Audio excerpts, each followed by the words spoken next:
నమస్తే, welcome to special focus. ఎన్నికలకు ముందు పిఠాపురం, ఎన్నికల తర్వాత పిఠాపురం అన్నట్లుగా రాజకీయాలు ఉంటాయని, ఎన్నికల తర్వాత పిఠాపురం మోడల్ నియోజకవర్గంగా అభివృద్ధి చెందుతుందని ప్రతి ఒక్కరూ అనుకున్నారు.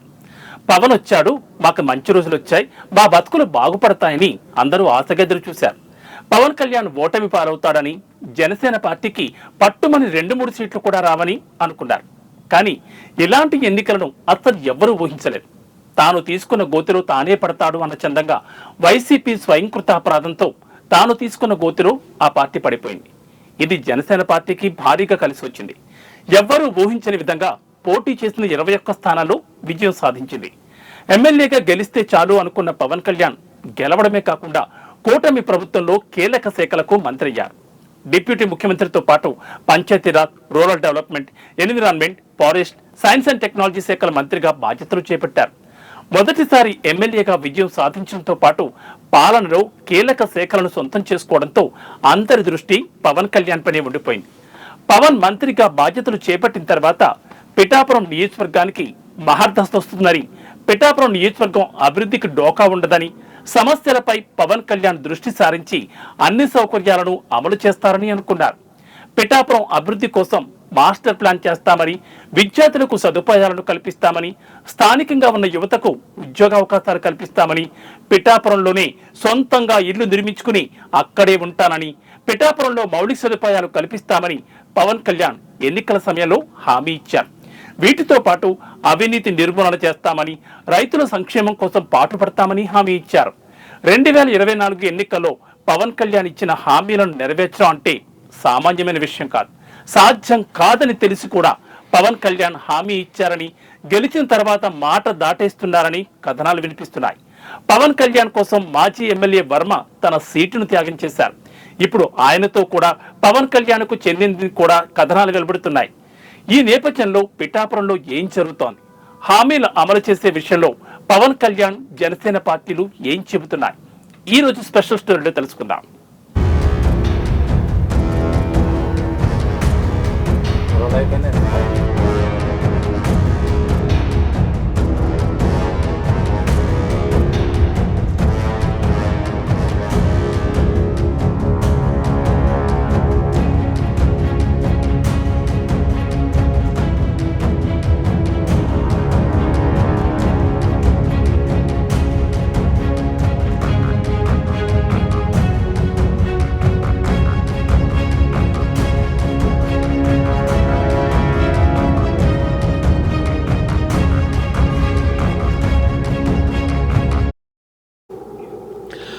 ఏ రాజకీయ పార్టీకైనా అంతిమ లక్ష్యం ఒకటి ఉంటుంది.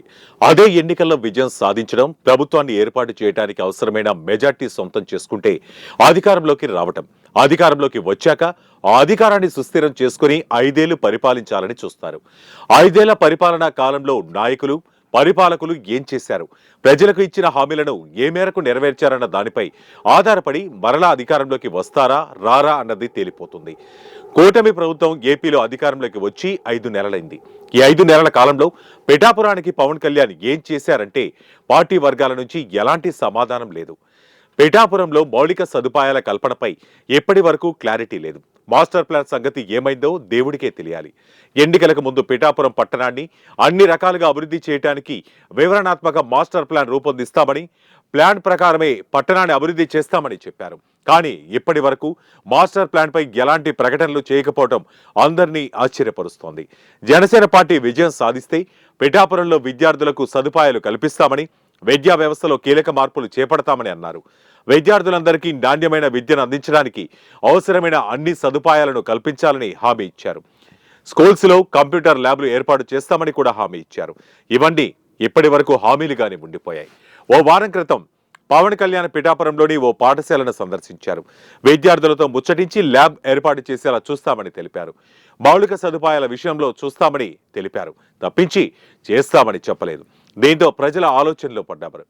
విద్యార్థుల విషయంలో పవన్ కళ్యాణ్ చేసిన వ్యాఖ్యలపై మాజీ ఎమ్మెల్యే వర్మ కొంత అసంతృప్తితో ఉన్నారని సమాచారం.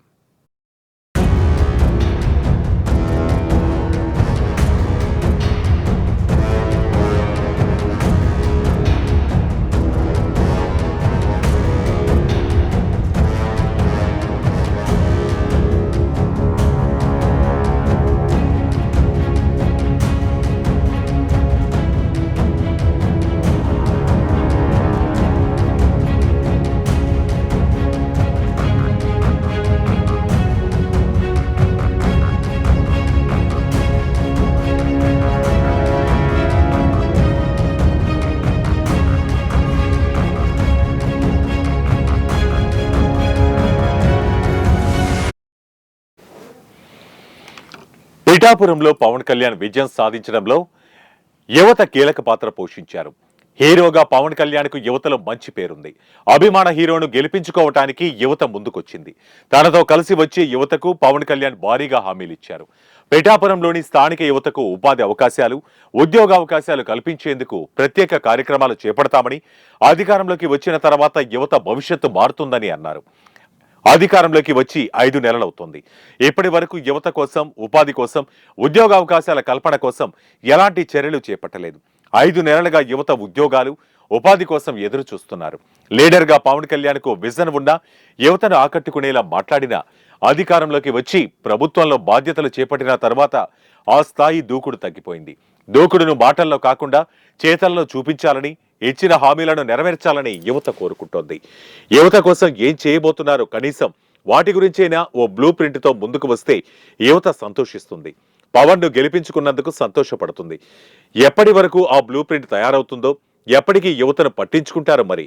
ఇకపోతే పిఠాపురంలోని నివాసం ఏర్పాటు చేసుకుంటారని గతంలో పవన్ కళ్యాణ్ హామీ ఇచ్చారు. దీని ప్రకారమే ఇప్పటికే అక్కడ భూమిని కొనుగోలు చేశారు. పార్టీ పనుల కోసం కార్యాలయాన్ని నిర్మించుకున్నారు. తాజాగా మరో 12 ఎకరాల భూమిని పవన్ కళ్యాణ్ పిఠాపురంలో కొనుగోలు చేశారు. అక్కడే త్వరలో ఇంటి నిర్మాణం ప్రారంభిస్తారని, పిఠాపురం నుంచి ఇకపై తన కార్యకలాపాలు కొనసాగుతాయని తెలిపారు. సొంత ఇల్లు కట్టుకోవడంపై పెడుతున్న శ్రద్ధ ప్రజలను పట్టించుకోవడం పైన, ఇచ్చిన హామీలను నెరవేర్చడం పైన దృష్టి సారించడం లేదు. కూటమి ప్రభుత్వం అధికారంలోకి రావడంలో మహిళల పాత్ర కీలకమని చెప్పాలి. గత వైసీపీ ప్రభుత్వం అమలు చేస్తున్న సంక్షేమ పథకాలను కాదని కూటమి ప్రభుత్వానికి ఓటేసింది. ఇప్పటి వరకు ఉచిత బస్సు సౌకర్యం అమలు చేయలేదు.